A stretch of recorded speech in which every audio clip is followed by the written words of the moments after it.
Деяния на апостолите, 2 глава, от 1 стих. И когато настана денят на Петдесятницата, честит празник, църкво. Честит празник, църкво, на Господа. Халелуя. Те всички бяха на едно място. Има сила, когато всички са на едно място. И то голяма сила има, когато всички заедно сме на едно място.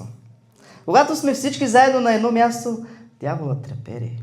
Бог да го смобри. Халелуя. Когато всички сме заедно, чудеса и знамения стават. Когато всички сме заедно, свръхестествени неща стават. Халелуя. И те всички бяха на едно място. И внезапно стана шум от небето. Халелуя. Като в учението на силен вятър. И изпълни цялата къща, където седяха. И явиха им се езици, като огнени, като се разделяха и застана на един на всеки от тях, и те всички се изпълниха със Святия Дух. Халелуя! И те всички се изпълниха със Святия Дух и започнаха да говорят на други езици, според както Духът им даваше способност да говорят. Халелуя! Слава да бъде на Господа! Честит празник, църкво! Днес е Петдесятница. Знаете ли, да ви провокирам ли, днес имате рожден ден? Да, днес имате рожден ден. Ма някои от вас се съмняват. Днес църквата има рожден ден, защото днес е Петдесятница. Днес се роди църквата. Халелуя! Слава да бъде на Господа! Ще разгледаме малко история за църквата днес, тази вечер. Исторически и богословски църквата се ражда в деня на Петдесятница. Когато вярващите бъдат изпълнени със Святия Дух. Библията казва: и когато настана денят на Петдесятница, те всички бяха на едно място. И внезапно стана шум от небето. И Святия Дух слезе върху тях. Халелуя! Но нека ви кажа, църквата е духовен организъм. Тя не е просто някаква организация, тя не е просто някаква религиозна група, тя не е просто някаква политическа група. Тя е духовен организъм.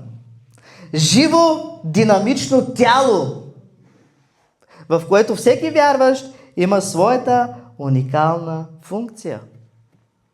Всеки един от вас има уникална функция в Божието царство. Всеки един от вас има уникална функция, защото вие сте църквата на Господа. Не залата! Вие! Не казвам, нямам нищо против залата. И трябва да има зали. Слава на Бога за това. Но не залата е църквата. Вие сте църквата. Халелуя! Отдай му слава, ако вярваш! Хей!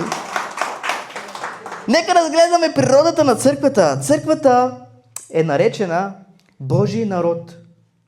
Общност от отделени хора за Бога. Бог е отделил хора за себе си да бъдат отделени от света и да му служат. Бог е отделил хора за себе си да живеят свят живот за Него. Бог е отделил хора за да работи чрез тях в света. Халелуя! Също така църквата е наречена тяло Христово. Органично единство, в което Христос е главата. Сега, представете си едно тяло. Едно тяло, представете си. Ние сме тялото. Тялото има ръце, има крака, има пръсти, има всичко, нали така? А Христос е главата. Христос е главата. Ви да сте видели някъде тяло без глава да ходи? Само по телевизията може да видите такива откачени неща. Да, но Христос е главата. И както тялото се задвижва от главата, така и църквата е водена от Христос. Така и църквата трябва да бъде водена от Христос, ръководена от Христос. И в църквата Христос е главата, нали така? Христос е главата на църквата, ние сме тялото. И това какво значи? Че Христос е централното място в църквата. Халелуя! Църквата също така е наречена Божий дом. Духовно семейство. Божий дом, където всеки човек е добре дошъл. Всеки човек може да идва на църква. Няма значение какъв си, каква народност си. Бог е умрял за всички. Йоан 3,16 казва, Бог толкова възлюби света. И в света само християни ли живеят? Има и невярващи хора. Но така че Божият дом е отворен за всички. Слава да бъде на Господа! Църквата също така е съд на Святия Дух, чрез когото църквата функционира. Църква без Святия Дух тя не може да функционира.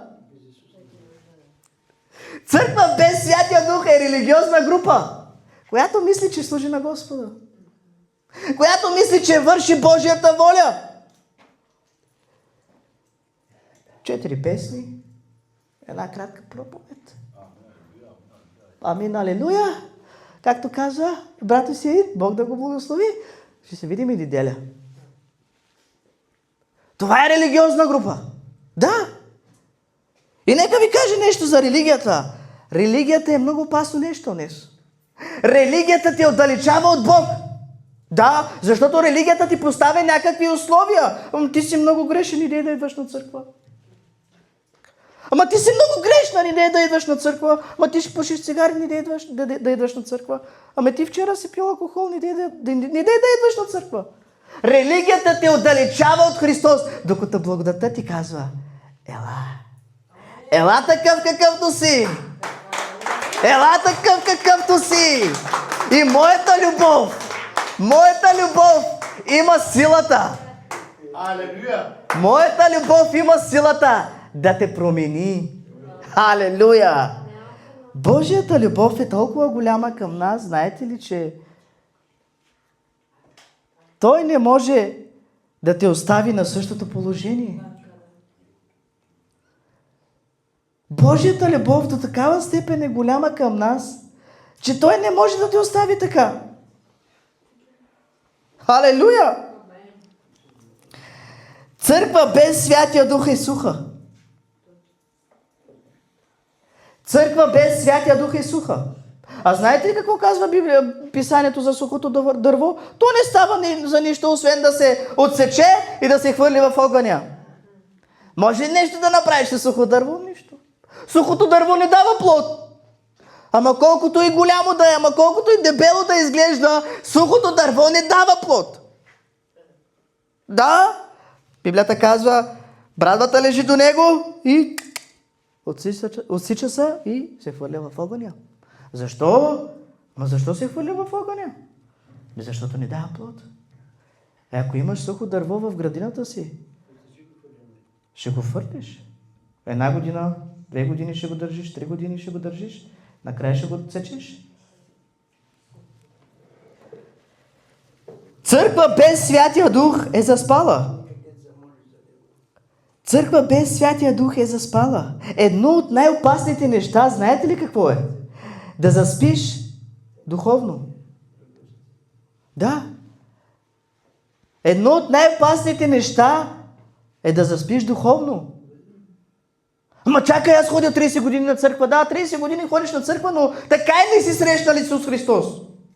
Така и същият си останал. Исус те вика, ела такъв какъвто си, но никъде не казва, остани такъв какъвто си. Той те приема със твоите недостатъци. Но не иска да останеш на същото положение. Промяната идва чрез Святия Дух. Халелуя!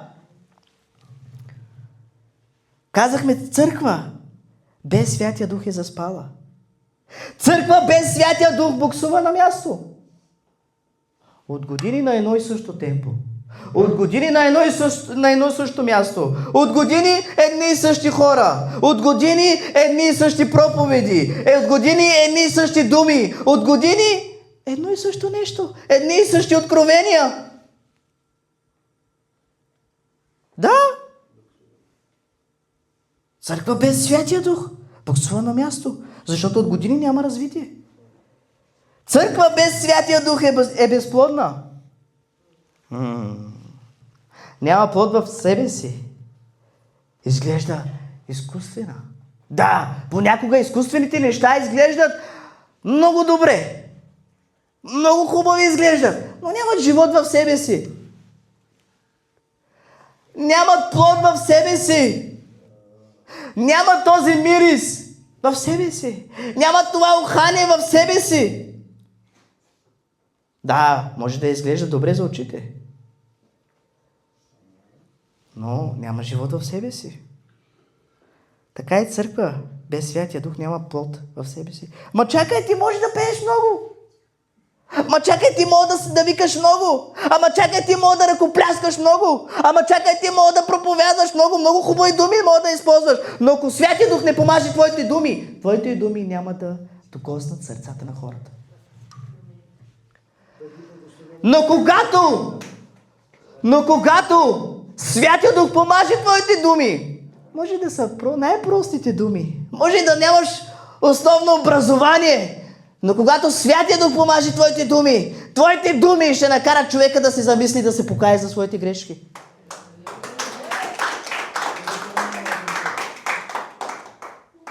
Да. Църква без Святия Дух е монолог. Има разлика между монолог и диалог.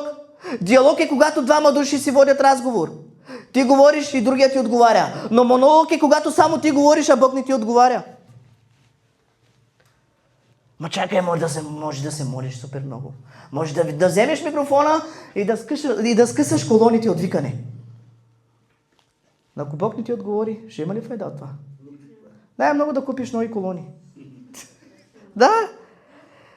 Църква без откровение, тя не е църква. Да. Нека разгледаме малко Матей 16 глава от 13 до 20 стих. А Исус, като дойде в околностите на Кесария Филипова, попита учениците си, казвайки: според хората, човешкият син кой е? А те рекоха, едни казват, че е Йоан Кръстител, други пък Илия, а други казват Еремия или един от пророците. И Исус им казва: а според вас кой съм аз? И забележете, Петър. Симон Петър в отговор му рече: ти си помазаникът, синът на живия Бог. Халелуя! О, това откровение е много голямо. Симон му отговори: ти си помазаникът, синът на живия Бог. И Исус му отговори, като му каза: блажен си, Симоне, сине Йонов, защото плът и кръв не са ти открили това, но Отец ми, който е на небесата. Халелуя! Пък и аз ти казвам, че ти си Петър, и на тая канара ще съградя моята църква. Да ви кажа нещо за Петър. Петър нямаше висше образование. Петър не се обличаше в хубави дрехи. Той беше един прост рибар. Миришеше на риби. Да? Цял ден се занимаваше с риби. Но вижте, откровението дойде върху него. Исус му каза: плът и кръв не са ти открили това. И му казва: ти си канара. Ще съградя моята църква и портите на ада няма да й наделеят. Халелуя! Забелязахте ли Исус какво каза? Моята църква. Често пъти ние хората казваме моята църква. Добре ли, ти ли умре за нея? Ти ли отиди на кръста? Ти ли проля кръвта си? Твоята кръв ли е течала 8 часа? Как тогава казваме: моята църква, аз съм шефа, аз каквото казвам? Не, писанието казва, Исус му казва: моята църква. Само Исус Христос има право това да каже. Това е моята църква.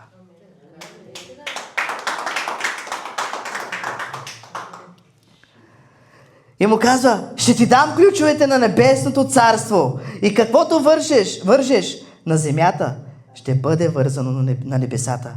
А каквото развържеш на земята, ще бъде развързано на небесата. Тогава заръча на учениците си на никого да не казват, че Той е Исус помазаникът. Ето, какво има днес църквата? От какво се нуждае днес църквата? От откровение. Църквата, ние като църква имаме нужда от откровение. Кой е Исус за тебе?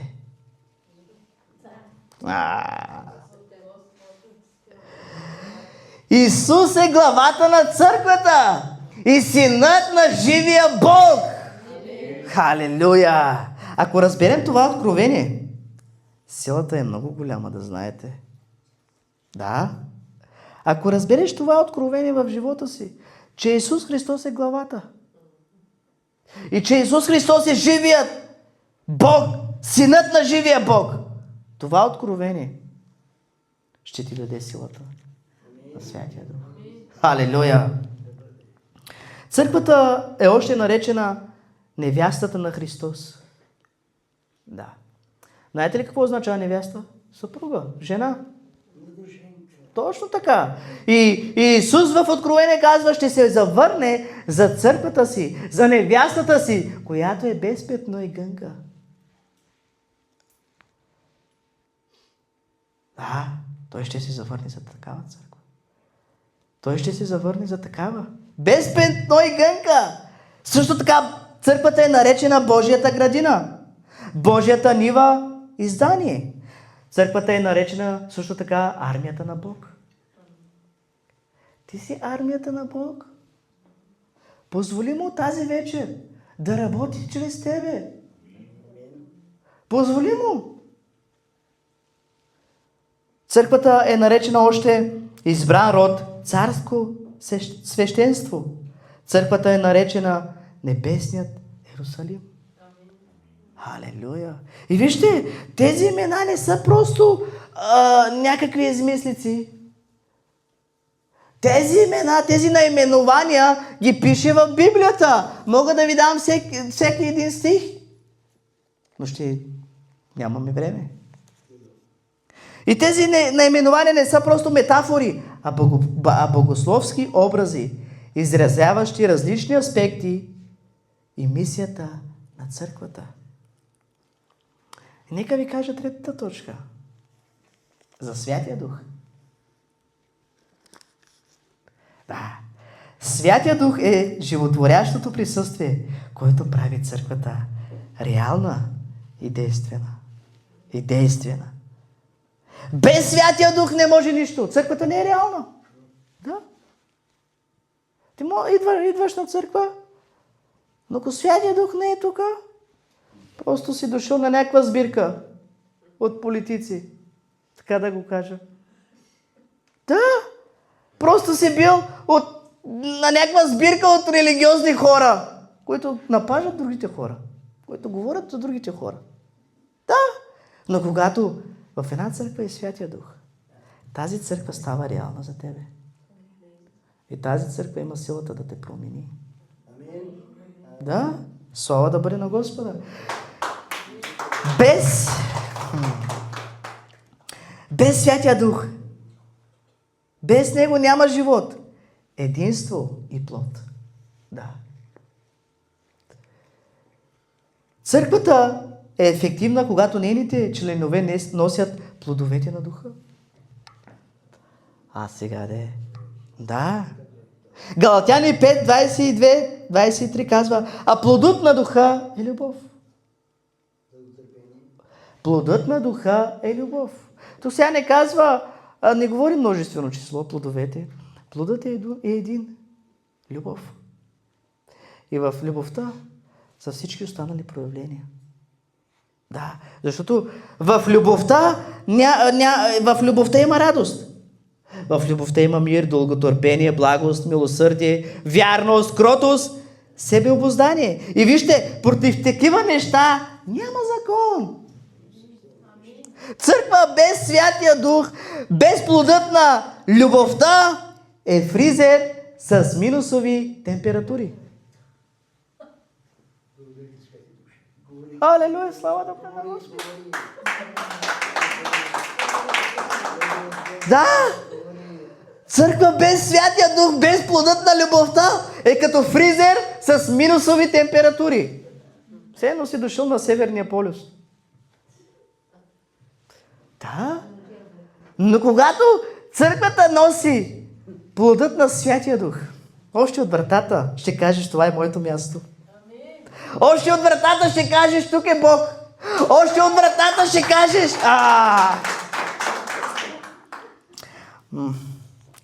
Вижте, ще продължим да четем, че времето напредна. 1 Коринтияни 13 глава от 4 до 8 стих. Казва така, любовта дълго търпи. И милостива. Любовта не завижда. Сега не. Защо завиждам на брат ми, че той може да пее, аз не мога да пея? Защо завиждам сега на сестра ми, че тя Бог я употребява, а мене не употребява? Не дей да завиждаш. Питай Бог дали имаш любовта. Питай Бог дали. Провери себе си дали имаш плод на духа. Ама чакай. Да, Библията казва, любовта дълго търпи и е милостива. И любовта не завижда. Чакай сега. Ти може да кажеш много неща, но когато Библията казва това, значи Библията е права. Да, защото Божието Слово е самият Исус Христос. Любовта не се превъзнася, любовта не се гордее. Как така? Любовта не се гордее. Да, ма защо много християни се гордеят? Явно имат изкуствен плод. Да. Явно имат изкуствен плод. Но когато имат истинския плод, когато имат истински Святия Дух в сърцето си и Неговия плод, плодът на любовта, тогава ще обичат брат си. Тогава ще мислят брат си за по-горен от тях. Да, любовта не се превъзнася, казва Божието Слово. Да, любовта не търси сметка за зло. Да, любовта не търси сметка за зло.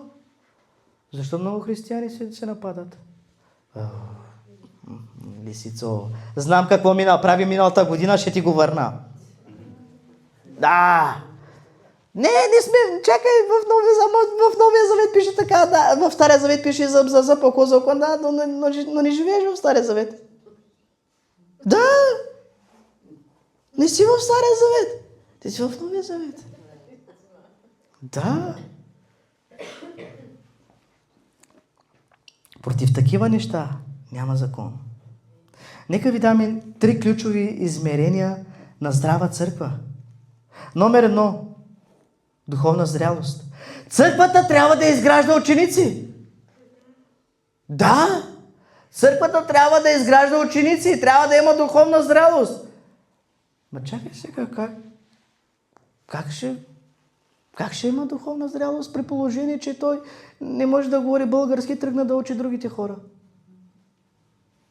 Как ще има духовна зрялост при положение, че той едва говори български, тръгна учител да стане? Да! Библията казва, преди да учиш другите, учи първо себе си. Докато не учиш себе си, как ще учиш другите? Второ, числен растеж.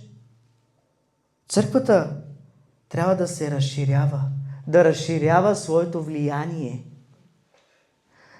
Църквата трябва да излезе в света и да промени хората. Не светът да промени църквата.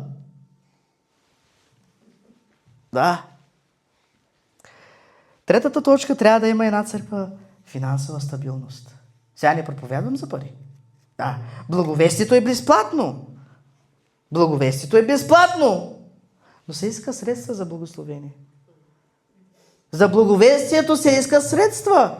Трябва да има озвучаване, трябва да има зала, трябва да има апаратура, трябва да има столове.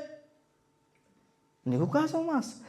В Малахия 3.10 казва, Бог казва, донесете всички десятъци в Божия дом, за да има храна в Божия дом. И четвърта точка.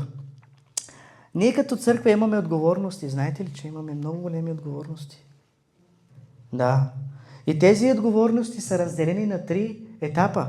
Първо, ние имаме отговорност към Бог. Второ, ние имаме отговорност към вярващите. И третото, ние имаме отговорност към света. Да, сега ще минем към тях. Първи етап към Бог, поклонение и богослужение. Ние служим на Него и Той служи на нас. Църквата трябва да служи на Бог с цяло сърце. И поклонение, когато става въпрос за поклонение е нещо, което ти коства. Нещо, което ти е ценно за тебе. Да. И ние служим на Бога с цяло сърце, с цяла душа, с целия си ум, с дух и истина се покланяме, нали така? И когато се даваш всичко от себе си, за да служиш на Бог, Той също служи за тебе. Снабдява твоите нужди. Второто нещо към Бог е даване като духовен акт на обожание. Възможност да дадем от Неговото на Него. Всичко, което имаме, всичко, което сме е Негово. Да, всичко е Негово. Всичко е от Бога, чрез Бога и за Бога. И когато Бог ти дава това здраве, ми дай това здраве за Бога. Не го дай само да работиш там. Не казвам, че не трябва да работиш. Разбира се, трябва да работиш. Защото Библията казва, който не работи, няма право да еде.